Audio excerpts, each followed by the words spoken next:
Hello and welcome to Anjan Kalash IAS by Arpita Prakash. Here we are at day 2 and in the answers segment. 9 a.m. आपको questions मिले थे. I hope you have checked the questions on day 2 and I hope you have also checked the questions of day 1 and the solutions of day 1.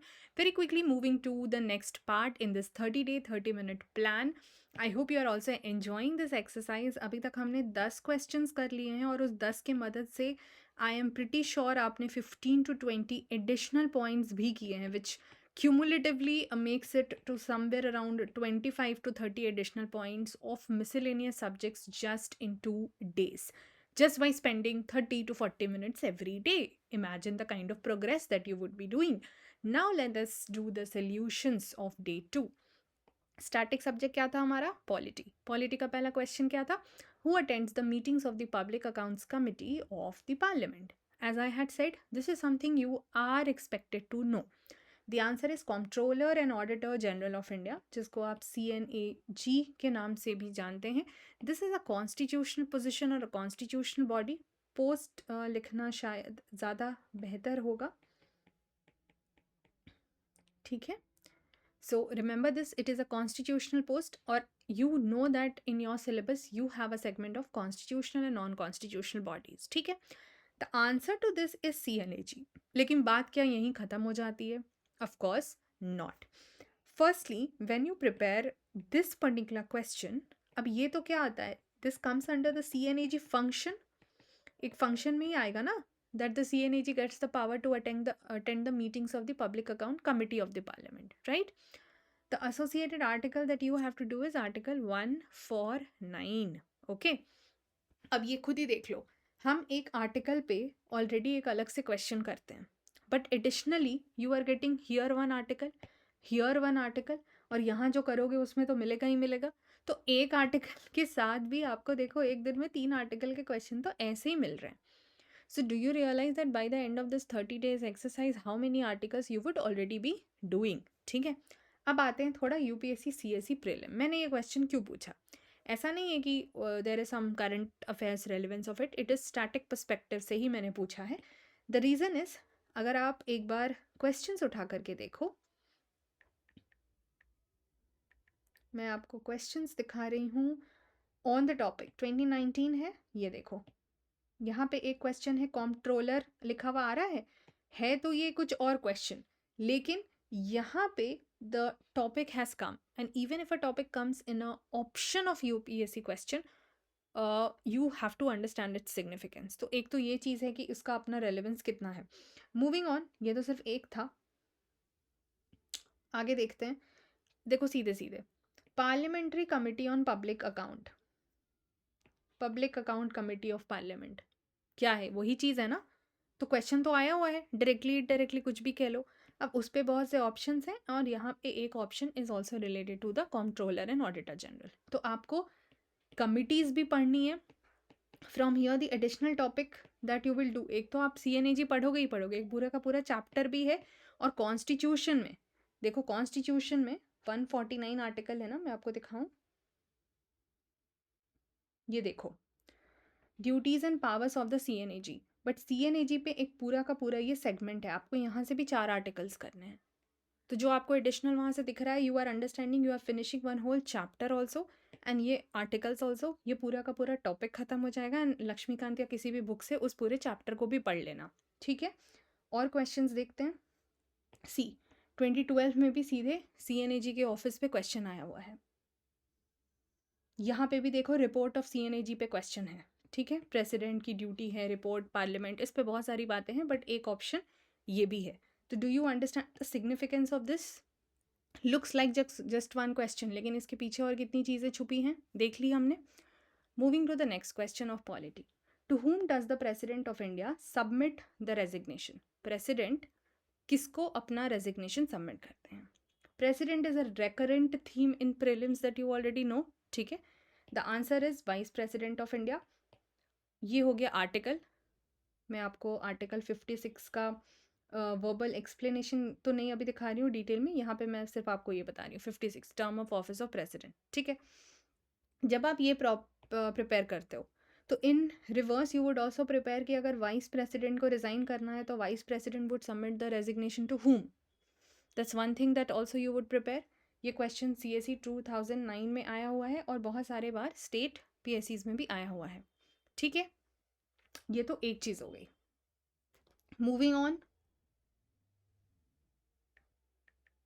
just seeing how many questions we have from the topic of president. 2023 में एक question है on the topic of election of president. ये current affair oriented था क्योंकि उस साल election हुआ था प्रेसिडेंट का.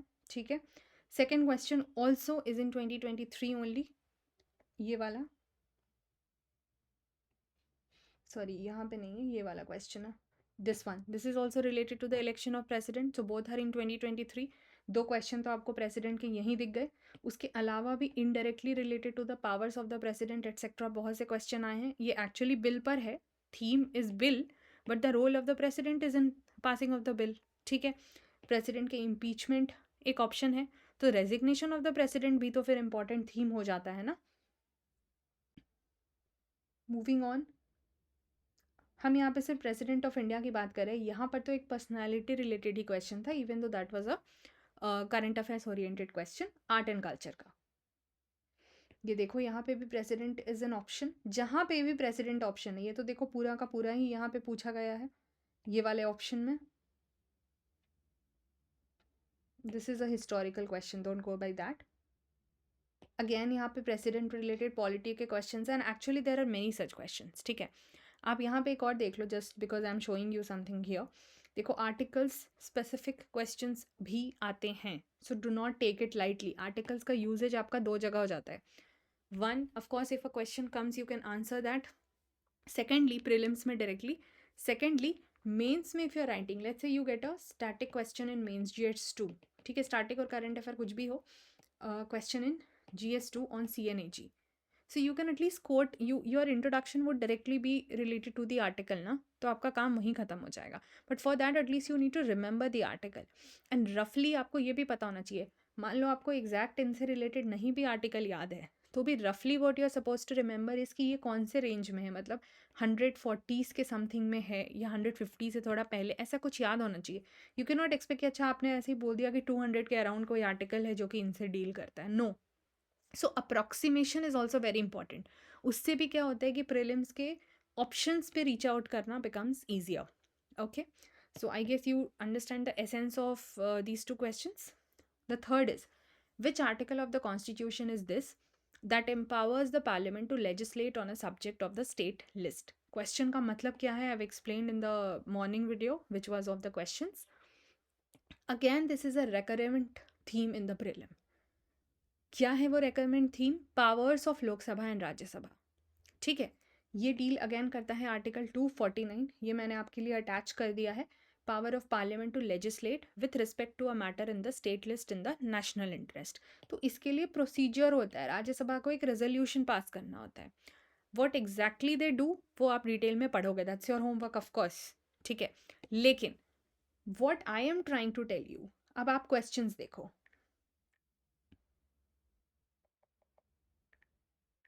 See, one question here again is talking about Lok Sabha and Rajya Sabha, even though the question by heading is about the bills. But again, the role of the Lok Sabha and Rajya Sabha is important. ठीक है, एक तो ये theme हो गई. और देखो, see this question, this is 2020. Rajya Sabha has equal powers with Lok Sabha. So there are three things that you have to anyway very segregatedly prepare. All those instances where Rajya Sabha has equal power with Lok Sabha, all those places where Rajya Sabha has exceptional powers, all those places where Lok Sabha has exceptional powers. ठीक है, तो जो राज्य सभा के exceptional powers हैं उसमें वो वाला क्वेश्चन आ जाएगा, स्टेट लिस्ट वाला जो अभी मैंने आपको दिखाया. ठीक है, तो लक्ष्मीकांत में ये अलग से दिया हुआ है, you can very well prepare from there, कोई इशू नहीं है उसमें. I will also show you some of the other options.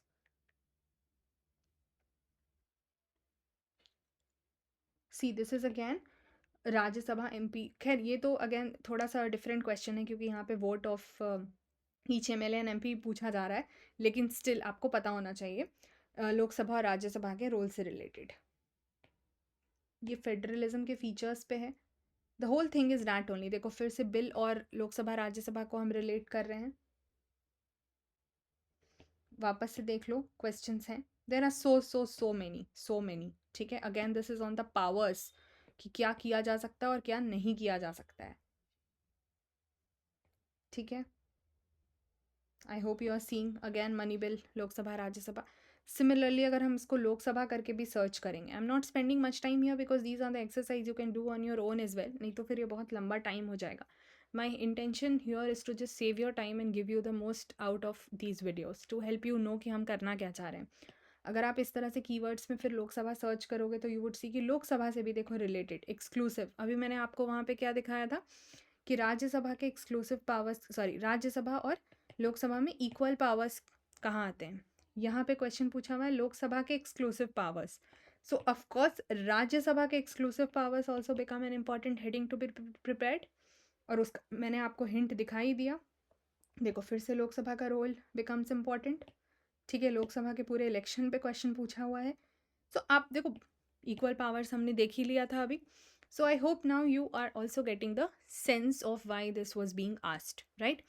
Current affair question था recently, UPI unified payment interface, बहुत important concept in economy, has been launched in which country. The answer is France. I am pretty sure ये news आपने सुनी होगी, नहीं सुनी है तो प्लीज़ प्रिपेयर दैट, देख लो। UPI is now accepted in France, ठीक है। सबने आईफिल टावर वाला न्यूज़ जो है वो ज़रूर सुना होगा टिकट परचेज को लेकर के।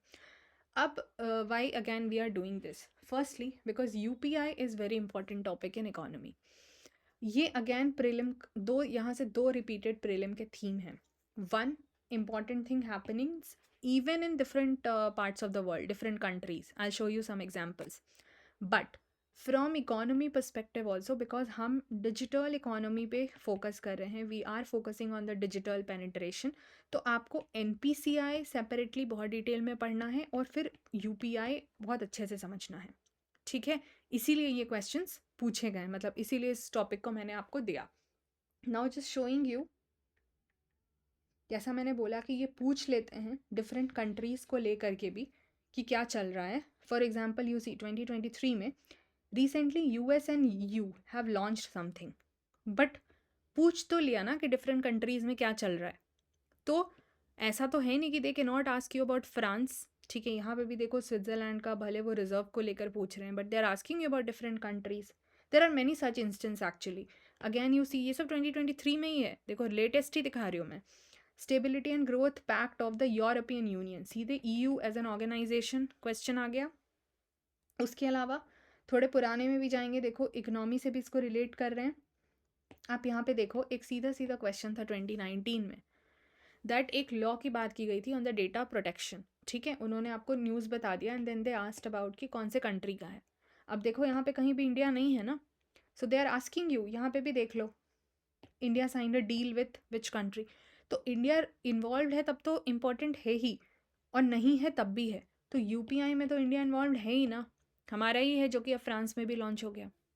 और दूसरी चीज़ very important actually, if you would notice, see this, the whole idea of giving this to you was also based on this. France becomes first European country to accept UPI. अब इसकी significance समझ आ गई होगी कि why this is very highly probable question, ठीक है। चलो आगे बढ़ते हैं। मैप में क्या मार्क करना था, Indonesia. Why did I ask you to do that, because India and Indonesia recently have celebrated, मतलब have started with the 75th year of the diplomatic partnership. ये देखो इंडोनेशिया मैप में, आप यहाँ पे अच्छे से इसको देख लेना, studied properly. As I have said the PDFs everything would be shared with you. जब हम वीकेंड पे पहुँचेंगे, 5 दिन का सारा एक्सरसाइज का कंबाइंड PDF, क्वेश्चन सोल्यूशन, ये एक्सरसाइज, मैप, सब कुछ आपको मिल जाएगा। Till then you can just pause the video and see on the screen as well. जितने भी आइलैंड्स हैं उसके अच्छे से लोकेशन को समझ लीजिएगा, इनके कैपिटल समझ लीजिएगा। Do one more exercise that you know how to arrange these places, इनके अरेंजमेंट को भी एक बार ठीक से देख लेना कि नॉर्थ साउथ अरेंजमेंट या वेस्ट ईस्ट अरेंजमेंट, ठीक है, ये एक बार देख लेना। जोग्राफी पर्सपेक्टिव से भी this region is very important, क्योंकि आप मल्टीपल न्यूज़ स्पेशली मान लो वॉल्केनोज को लेकर के सुनते हो, या फिर चूँकि ये स्ट्रैटेजिक लोकेशन है साउथ ईस्ट एशिया में, so that place anyways becomes very important, ठीक है. Of course, international relations also plays a role here. What is the news? In 2024, India and Indonesia will commemorate 75 years of the establishment of diplomatic relationship. This is from Ministry of External Affairs. Okay. So I hope this is important. और आपको समझ में आ रहा होगा कि how we are going to do the exercise. Again only with the help of 5 questions हमने कितने सारे एडिशनल चीज़ें निकालनी हैं. So I will just show you the schedule once again. हमने 5th को modern Indian history as a static कर लिया. Our map, places, constitutional article and current affairs are fixed topics. Static के 2 questions are based on this schedule. So modern Indian history is done, polity is done. Next, when we meet tomorrow, 9 a.m. with the questions and 9 p.m. with the solutions, you will have 2 static questions from geography. Okay? चलो, see you guys. अब हम कल मिलेंगे day 3 पे, जहाँ हम देखेंगे question सुबह 9 बजे. Bye bye, take care. Telegram channel पे ज़रूर जुड़ जाइएगा if you are interested in getting the PDF. Bye bye.